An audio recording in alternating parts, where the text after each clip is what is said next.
Assalamualaikum warahmatullahi wabarakatuh. Bagaimana kabar kalian hari ini anak-anak? Semoga selalu diberikan kesehatan dan semangat dalam belajar.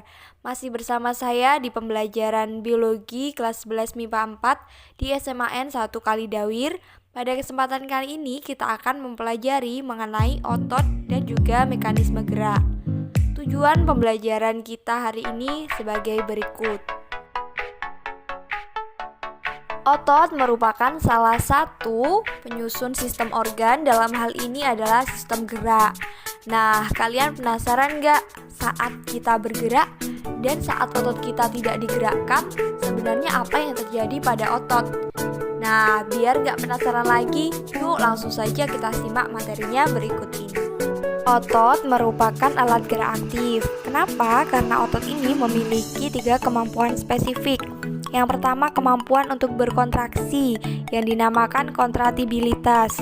Yang kedua, kemampuan untuk melakukan gerakan kebalikan dari gerakan yang ditimbulkan saat kontraksi, disebut ekstensibilitas. Dan yang ketiga, kemampuan untuk kembali ke ukuran semula yang disebut dengan elastisitas. Saat otot kembali ke ukuran semula, otot disebut dalam keadaan relaksasi.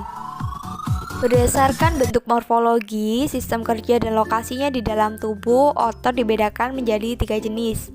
Yang pertama, otot polos. Kedua, otot lurik. Yang ketiga, otot jantung. Jadi telah kita pelajari dalam jaringan otot bahwasanya masing-masing memiliki struktur dan fungsi yang berbeda-beda. Jika dilihat secara makroskopis, jadi bentuknya otot ini tersusun atas gumpalan di ujung-ujung yang dinamakan dengan tendon. Nah, di antara tendon terdapat bagian pusat otot yang dinamakan beli. Jadi bagian inilah yang nantinya akan memiliki kemampuan berkontraksi. Sekarang kita fokus pada gambarnya. Mana sih tendonnya? Kalau struktur beli sudah jelas ya, yang di tengah. Kalau tendon itu dibagi menjadi 2 jenis, ada yang namanya insersio, ada yang namanya origo. Origo itu tendon yang melekat pada tulang yang tidak bergerak. Sedangkan tendon yang melekat pada tulang yang bergerak namanya insersio. Nah, jika dilihat secara mikroskopis, otot lurik kan tersusun atas garis-garis gelap terang. Kenapa? Karena adanya suatu struktur yang dinamakan myofibril. Jadi setiap myofibril tersusun atas satuan kontraktil yang dinamakan sarkomer. Sarkomer ini nantinya dibatasi oleh 2 garis Z, yang mana sarkomer ini mengandung 2 jenis filamen. Filamen protein tebal dinamakan miosin dan protein tipis dinamakan aktin. Sekarang kita perhatikan lagi ya struktur sarkomer, di mana di dalam sarkomer filamen aktin dan miosin itu letaknya saling tumpang tindih dan terdapat beberapa zona-zona dan juga daerah-daerah tertentu.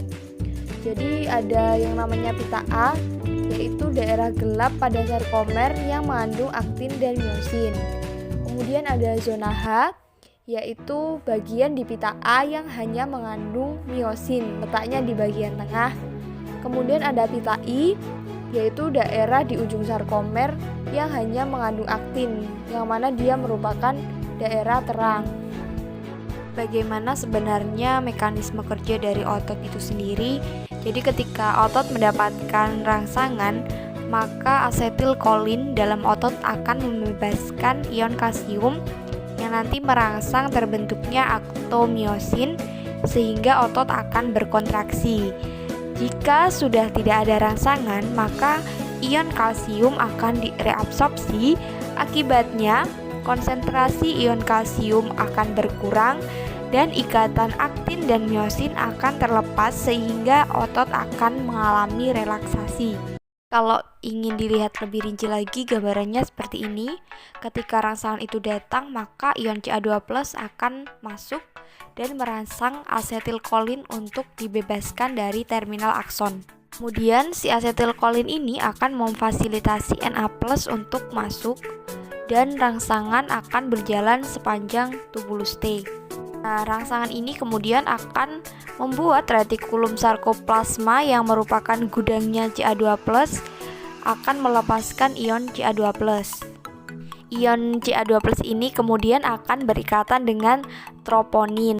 ketika ada ATP maka kepala miosin ini akan digerakkan dan nantinya aktin dan miosin akan membentuk aktomiosin. Jadi otot akan mengalami kontraksi. Jika kita lihat pada gambar ini, maka akan terlihat jelas bagaimana perbedaan otot saat mengalami kontraksi dan relaksasi, yaitu berdasarkan ikatan aktin dan miosin. Jadi saat kontraksi, otot memerlukan energi yang disuplai dalam bentuk energi kimia. Fase kontraksi dinamakan dengan fase anaerob. Kenapa? Karena energi diperoleh dari penguraian ATP dan juga kreatin fosfat yang berlangsung secara anaerob. Untuk proses-proses kimia yang terjadi saat kontraksi otot dapat dilihat pada kotak putih di bawah, bahwasanya kreatin fosfat akan menyumbangkan fosforil kepada ADP sehingga terbentuk kreatin plus ATP. Sementara itu, ATP akan dihidrolisis menjadi ADP plus energi. Nah, jika ATP sudah habis, maka ADP akan diuraikan menjadi AMP plus energi. Nah, jika semua energi sudah habis, maka kontraksi akan berhenti. Sedangkan untuk fase relaksasi dinamakan fase aerob karena energi pemecahan glikogen dilakukan secara aerob. Jadi dapat dilihat pada gambar bahwasannya glikogen akan dilarutkan menjadi laktasidogen. Kemudian si laktasidogen akan diuraikan menjadi glukosa dan asam laktat. Glukosa kemudian dioksidasi untuk menghasilkan energi CO2 dan H2O. Untuk asam laktat sendiri merupakan hasil samping dari laktasidogen. Jadi nantinya timbunan asam laktat dalam tubuh akan menyebabkan rasa letih. Jadi kalau kalian capek, lelah, itu tandanya terdapat timbunan asam laktat.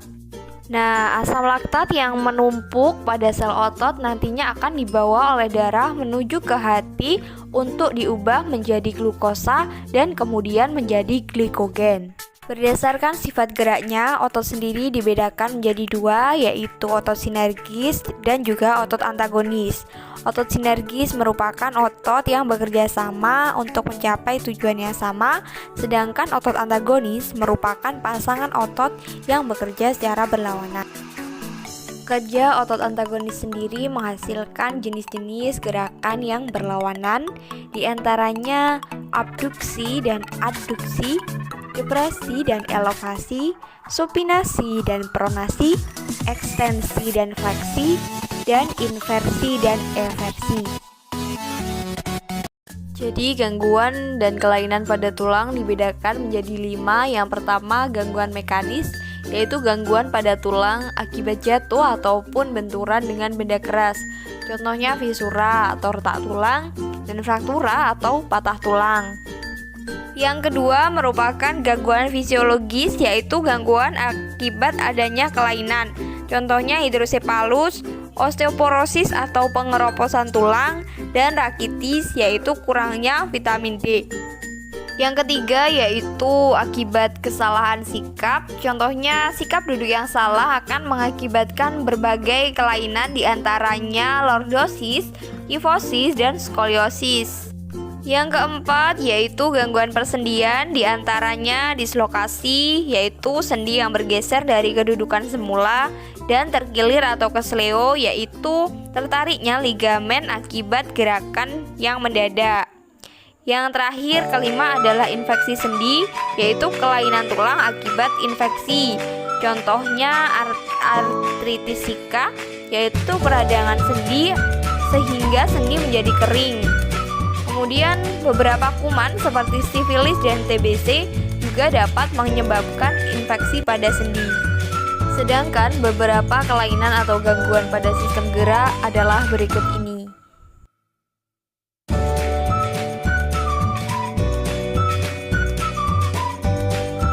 Beberapa teknologi yang dapat digunakan untuk mengatasi kelainan pada sistem gerak dapat dilihat di bawah ini.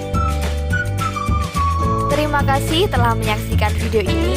Semoga sedikit ilmu dari saya dapat bermanfaat untuk kalian. Stay safe and healthy, tetap di rumah saja. Sampai jumpa di pertemuan selanjutnya.